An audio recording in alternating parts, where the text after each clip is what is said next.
নাই রে, আমার নবীর জমানার আযান আমার নবী তো নাই দুনিয়ার মাঝে। সবাই কাঁদতে কাঁদতে মসজিদের নববীর দিকে দৌড়া শুরু করে দিল।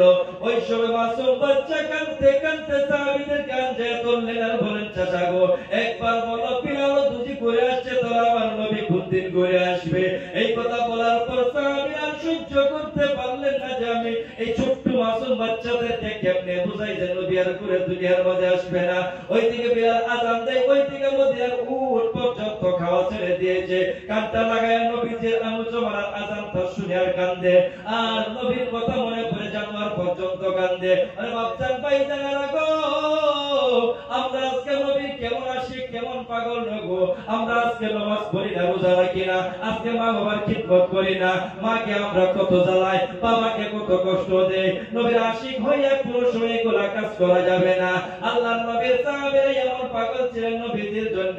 বিলালের এই দিকে আযান শুরু, সাহাবীরা কান্দে। বিলাল যখন আশহাদু আল্লা ইলাহা ইল্লাল্লাহ বলার পর যখন আশহাদু আন্না মুহাম্মাদুর রাসূলুল্লাহ বলে, নবীর রওজার দিকে এরকম ভাবে তাকাইলেন, তাকায় দেখলেন আমার নবীর চেহারাটা আর দেখা যায় না। ওই সময়ের মাঝে বিলাল একখান চিৎকার মেরে জমিনের মাঝে পড়ে গড়াগড়ি শুরু করে দিলেন। সাহাবারা বিলালকে বললেন, বিলাল কান্না বন্ধ করো। বিলাল আযানটা মুকাম্মল করলেন, মুকাম্মল করার পর নামাজটা পড়ে বলেন, নবীজি রওজার মাঝে আখিরে সালামটা দিয়ে বললেন, ইয়া রাসূলুল্লাহ ইয়া হাবিবাল্লাহ, আমি হাসরের ময়দানে আপনার সাথে দেখা করব, আর কোনদিন মদিনার মাঝে আসবো না, কারণ আপনার খালি জায়গা আমি কোন সময় থেকে সহ্য করতে পারি না গো নবীজি। এই কথা বলে বিলাল চলে গেল। বাচ্চান ভাই জানেনা, এই ছিল মুহাব্বত, এর নাম হয়েছে মুহাব্বত। মুহাব্বত করলে নবীজির সাথে মুহাব্বতের ফায়দা কি হয়েছে বিলালের? দেখুন ফায়দা এমন ফায়দা হয়েছে, আল্লাহর নবী বলেন, বিলাল রে, যেই সময় কাল কিয়ামতের দিন আল্লাহ আমাকে বলবেন জান্নাতে প্রবেশ করার জন্য, আমি বিলাল তুমি আমার উটের লাগাম ধরে আমার সাথে সর্বপ্রথম জান্নাতের মাঝে চলে যাবা। সুবহানাল্লাহ। এর নাম হইছে মুহাব্বত। আর আমরার মুহাব্বতটা দেওয়া কিরকম মুহাব্বত নবীজির লাগে? দাড়ি নাই মুখের মাঝে আবার মুহাব্বত, নামাজ নাই আবার মুহাব্বত, রোজা নাই মুহাব্বত, চোর ডাকাতি যত কুকর্ম আছে আবার বলি নবীজির সাথে মুহাব্বত। বাবা এরকম ভাবে ধোঁকাবাজি চলবে না। মনে রাখবেন একখান কথা গো, কাল কিয়ামতের দিন আল্লাহ রাব্বুল আলামিন আমার আপনার নামা আমার নবীজির হাতের মাঝে দিবে।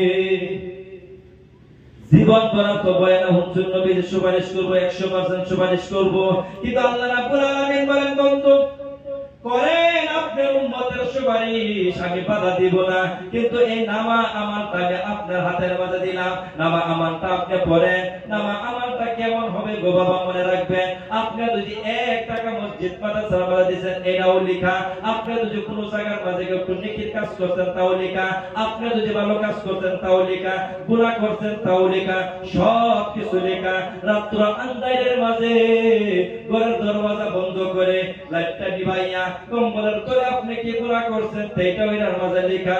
নামা আমানটা যেরকম ভাবে দেওয়া হবে, কিন্তু এই সময়ের মাঝে বলেন আল্লাহর নবীর হাতের মাঝে আমার আর আপনার নামা আমানটা দেওয়া হবে। নবী আমার যখন নামা আমানটা আপনারা আমার উল্টায়া দেখবেন, প্রথম পৃষ্ঠা উল্টায় দেখবে ফজর নাই, দ্বিতীয় পৃষ্ঠা উল্টায় দেখবে যোহর নাই, তৃতীয় পৃষ্ঠা উল্টায় দেখবে আসর নাই, চতুর্থ পৃষ্ঠা উল্টায় দেখবে মাগরিব নাই, আবার পঞ্চম পৃষ্ঠা উল্টায় দেখবে ফজর নাই, আবার পৃষ্ঠা উল্টায় দেখবে রোজা নাই, পৃষ্ঠা উল্টায় দেখবে হজ নাই, পৃষ্ঠা উল্টায় দেখবে চুরি, পৃষ্ঠা উল্টায় দেখবে সুদ, পৃষ্ঠা উল্টায় দেখবে মদ। এমনি সময় নবী আমার ডাক দিয়ে বলবেন, উম্মত রে কেমন নামা আমালটা লই আইছো, আমি আল্লাহর কাছে কেমনে তোমার সুপারিশ করি?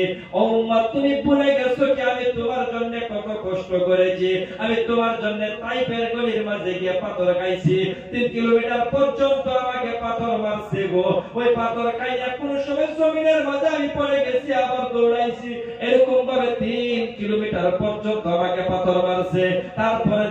তারপরে আমি আবার পেটের মাঝে পাথর মারছি, আমার মাথা মুবারক উহুদ ওহুদের ময়দানের মাঝে পাঠাইছি, দান মুবারক পাঠাইছি, মায়ের দেশ বাবার দেশ তোমাদের জন্য আমি ছাড়লাম, 23টা বছর জিন্দেগি তোমাদের জন্য আমি কাটলাম, কোনো একদিন বাকি থইলাম না।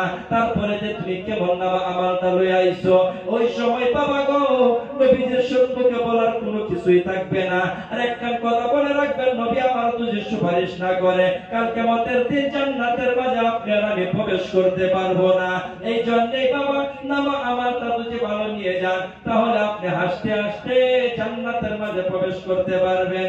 একটা কথা মনে রাখেন, নবী কথা বলেছিল, আমার উহুদের ময়দানের কথা বলেছিলাম, উহুদের ময়দানের এমন একটা করুণ ওয়াকিয়া গো, উহুদের ময়দানের দিন আল্লাহর নবী দান মুবারক শহীদ হয়েছিল, উহুদের ময়দানের দিন নবীজির মাথা মুবারক ফেটে গিয়েছিল, উহুদের ময়দানের মাঝে নবীজির কত কত সাহাবীরা শহীদ হয়েছিল। এই দিন দেখেন মুহাব্বত কাকে বলে, নবীর মুহাব্বত কাকে বলে। মদিনার ওই দিকের মাঝে উহুদের ময়দানের মাঝে নবীর কোনো খবর নাই, নবীকে পাওয়া গেল না। হযরত আলী রাদিয়াল্লাহু তাআলা আনহু বলেন, আমি একটা দরবাল্লাহ গিয়ে দেখি কোন জায়গার মাঝে শহীদের লাশগুলা, ওই জায়গার মাঝে গিয়ে নবীকে তালাশ করলাম, নবীকে পাইলাম না। আমি একটা দৌড়ে গেলাম যে জায়গার মাঝে জখমিরা পড়ে রয়েছে, ওই জায়গার মাঝে নবীকে পাইলাম না।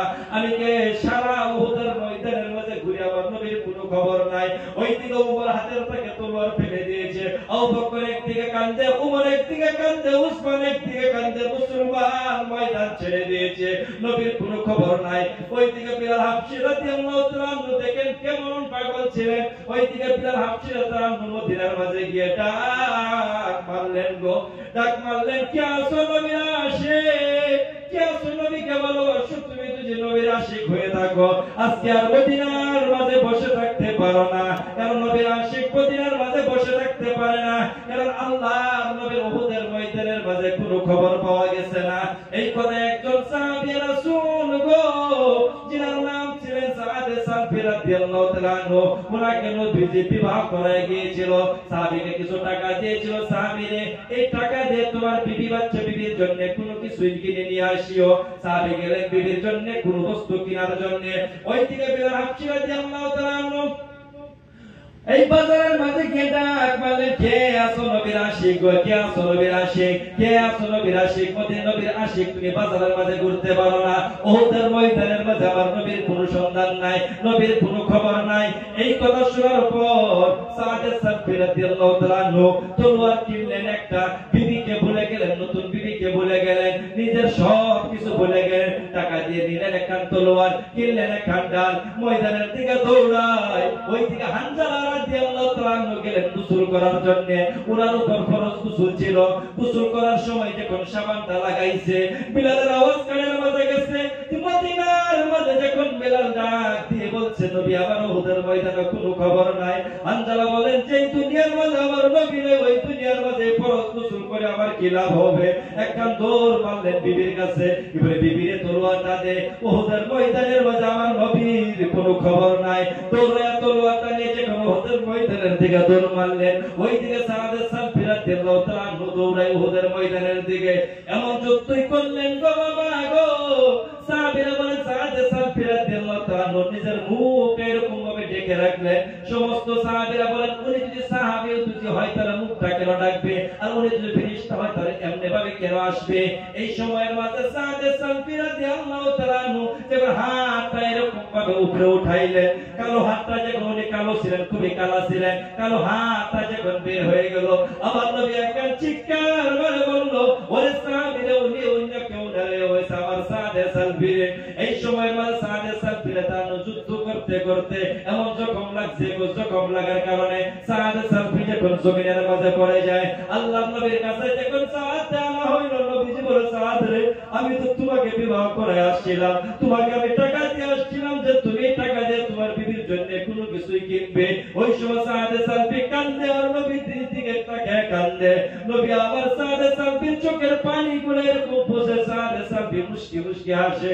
সাআদ সালফি রাদিয়াল্লাহু বলেন, আজকে কান্দার মজাই বেলে, আমি কান্দবো, আমার নবী আমার চোখের থেকে পানিগুলো বুঝবে। আল্লাহর নবী পানি বুঝে আর সাআদ সালফি কান্দে। ওই সময় সাআদ সালফি রাদিয়াল্লাহু তাআলা ডাক দিয়ে বলেন, ইয়া রাসূলুল্লাহ, ইয়া হাবিবাল্লাহ, আমি কি শহীদ হয়েছি গো নবীজি? আল্লাহর নবী বলেন, সাআদ রে, যে যেই জায়গার মাঝে শহীদ হয় ওই জায়গাটাই কাল কিয়ামতের দিন আল্লাহর কাছে হিসাব দিবে। ওই সাত কাল কিয়ামতের দিন আমি নবী তোমার সাক্ষী হয়ে দাঁড়াইবো যে তুমি আমার কোলের মাঝে শহীদ হইছো।